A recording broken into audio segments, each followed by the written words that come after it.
Dito, hindi required na magaling ka magbenta o hindi required na magaling ka magsalita just to earn.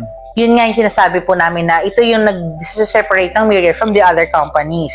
Kasi dito, the product sell itself. Kung ang produkto natin dito sa Myriad ay maganda, quality, na-enjoy mga benefits, hindi ka mapipigilan na i-share to sa iba. Hence, doon ka magkakaroon ng income. Gawin natin simple, no? For example, gumagamit ka ng lotion o gumagamit ka ng serum ng Myriad. Ito, syempre, naggandahan ka sa resulta, nakita mong effective sa'yo, definitely, may magtatanong yan sa'yo. I-gatekeep mo ba? Of course not.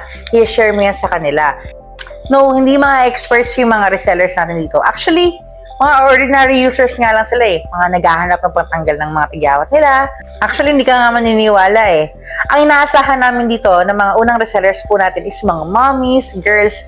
Pero alam mo, ang ganda, mga lalaki ang mauna natin mga naging resellers dito. Isa lang patunay na hindi lang pambabae ang mga skincare talaga. Kaya kung ikaw nakikinig ka ngayon ha, naghahanap kami ngayon ng mga resellers na kung saan na pwede namin makasama dito. Kung babae ka, check. Kung sakaling mahilig ka sa skincare, check. Pwede ka dito.